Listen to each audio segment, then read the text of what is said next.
एक खातून का केस आया जी, जिसने, अब मैं मुख्तसर बता रहा हूँ, लोग तो बड़ी तफसील से बताते हैं। उसने बड़ी लाडली बेटी थी, 3-4 भाई थे, इकलौती बेटी थी। तो उसने, बाप बड़ा इज्जत वाला और बड़ा जमींदार और पंचायती आदमी था, उसकी बात की एक बड़ी वैल्यू थी, लोग उसको फॉलो करते थे, बहुत अकलमंद। और उसने अपनी बेटी को गाँव में रहने के बावजूद बहुत अच्छी पढ़ाई कराई, उसका बड़ा ख्याल, बड़ी इज्जत की उसने अपनी बेटी की। अब बेटी जो थी वो टेलीफोन पे उसकी किसी से दुआ सलाम हो गई, लड़का के लक्षण अच्छे नहीं थे, नशा करता था लड़का। उसने घर में मिशन चला दिया कि जी मैंने शादी करनी है, वैसे करनी है। तो उसने बताया कि मेरे बाप ने मुझे बड़ा रोका, उसने कहा कि बेटा मैंने बंदे का पता कराया, बंदा ठीक नहीं है, तेरे पैसे के पीछे है, ना कर, मेरी इज्जत खराब ना कर। वो कहती जी मेरी नींद उड़ गई, मैंने कोशिश की शुरू में कि ना करूं, लेकिन बस नहीं रुक सकी, तो मैंने फसाद डाल दिया घर में, आए रोज लड़ाई झगड़ा, मैंने खाना खाना छोड़ देना। बाप को मुझसे मोहब्बत बहुत थी, और उस इलाके में मोहब्बत थी जहाँ पे लिटरली औरत को आज भी पाँव की जूती समझते हैं, उस इलाके में। तो खैर उसने कहा जब बहुत बढ़ गया काम,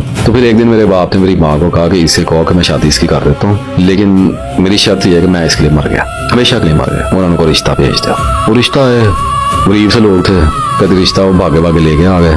शादी हुई, मेरे बाप ने बाकायदा मेरा हिस्सा निकाल के दिया, जो जो उसने सोचा हुआ था कि मैं इसको दूंगा, उसने वो सारा कुछ दिया मुझे, राज्य के दिया। लेकिन मेरा जो काज जब हो गया तो उसने मुझे कहा कि बेटी हूं ऐस कर, तो तेरा तल्ला खत्म हो। तो यदि मेरे अंदर उम्मीद थी कि बाद में मना लूंगी, एक मिसाली रिश्ता बनाऊंगी, ये उस बंदे को समझ नहीं पा रहे, और ये चीजें जो बच्चियों के अंदर चलती हैं नादानी में। खैर कहती मैं चली गई। 1 साल तो बाप के पैसे पे राज गया याशी की, बंदा काम को नहीं करता था, पता नहीं कोई हीरोइन का नशा शायद उसने बताया था करता था। तो मुझे नशे का पता चला, फिर मैं मजबूर हो गई, रही मैं कुछ अर्सा 4 साल 5 साल शायद शादी रही उसकी। उसने कहा जी मेरी 2 बेटियां हो गई, और बंदा मुझे कुछ नहीं कहता था, उसने कहा बंदे ने कभी नहीं मारा, ना उसके ससुराल में किसी ने मेरे साथ जुल्म किया, लेकिन वो पैसा मेरा उड़ाते रहते थे। मैं भी देती रहती थी कि ठीक है, अब मेरी इज्जत ही पैसे की वजह से है, तो मैं क्या करूँ। तो खा पी गए सारा कुछ, दुकानें शुकानें बना ली, इसमें काम शाम कर लिया।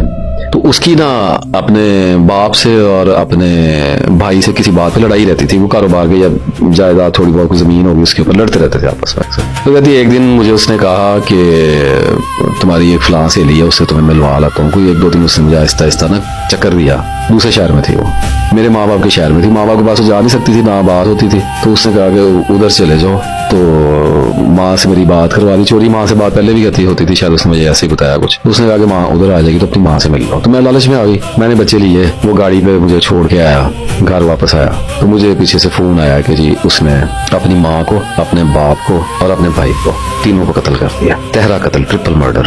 और पुलिस लेगी पकड़ के, दुनिया उजड़ गई, जिंदगी खत्म हो गया। वो बैठी सहेली के घर, उधर क्या करने जाना है, माँ तो बेटा सारा खानदान खत्म हो गया, कुछ भी नहीं हुआ, 2 भाई थे और कुछ नहीं हुआ, खुद जेल चला गया। तो अब कहती फिर मेरी जो सहेली थी, मेरा ख्याल उसके हस्बैंड ने, उसकी फैमिली ने कुछ मेरे वालिद के साथ जाके मैं रही उनके घर, महीना शायद रही। डिटेल्स अब तो मिस हो रही है, मैं थोड़ा जल्दी जल्दी आपको बता रहा हूँ। तो उन्होंने थोड़ा मिन्नत तरला किया कि अब इसका क्या असर है, बच्चियां हैं साथ। तो बाप मजबूर हो गया, महल्ले वालों ने दबाव डाला, रिश्तेदार आ गए बीच में। उसने कहा आ जाए, मेरा इससे कोई ताल्लुक नहीं है, आ जाए। तो कहती मैं लुटी फुटी जो है मैं आ गई। तो मैं रही घर में, मुझे किसी ने बुलाया ही नहीं, ना भाइयों ने बुलाया, 3 भाई थे शायद उसके, ना भाइयों ने बुलाया ना माँ ने बात की, मैं पड़ी रहती थी। उसके बाद उन्होंने मुझे महीने के अंदर ऊपर छत पे उन्होंने 2 कमरे डाल दिए, और एक कमरा डाल दिया, एक वॉशरूम बना दिया, किचन छोटा सा बना दिया, और उन्होंने कहा इधर रही जाओ। मैं ऊपर चढ़ गई, तो अब खाऊं कहाँ से, घर में तो कोई बुलाता नहीं था। तो फिर आहिस्ता आहिस्ता कहती मैंने जरा खिदमत गुजारी शुरू कर दी कि किसी तरीके से राजी हूँ, मुझे अपना काम बड़ा लगा हुआ था, ज़ाहिर है जिंदगी उजड़ गई। 2-3 महीने के बाद कहती एक दफा नीचे भाई आया शायद, उसने कहा फोन आया, उस वक्त मेरा ख्याल कोई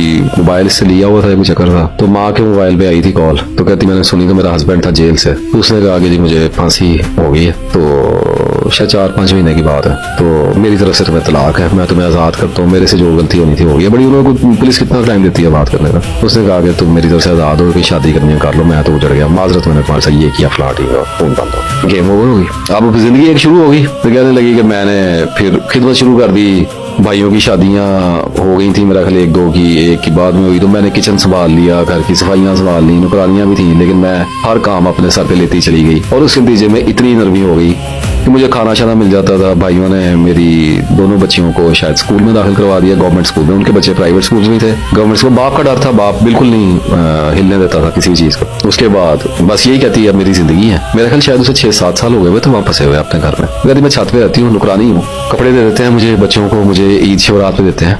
बाकी कोई नहीं देते, खुद नीचे रहते हैं। भाभियां मुझसे खिदमत करवाती हैं, मुझे आवाज मारी जाती है, ठीक है। और माँ मेरी फौत हो गई है, ठीक है। मैंने बाप के कई दफा पाँव पड़ के माफी मांगूंगी, वो बोलता ही नहीं है मुझे। वो भाइयों को आवाज देता है कि ले जाओ, ठीक है। गिल्ट भी है, कहती है अल्लाह से शर्मिंदा भी हूँ, फंस भी गई हूँ, बाप की भी नाफरमान निकल आई, घर भी उजड़ गया, क्या हो गया मेरी जिंदगी के साथ। तो यही है, कहती सारा दिन खाना पकाती रहती हूँ उनका, इतने बड़े टब्बर है, बड़ी हवेली है, सारा कुछ है।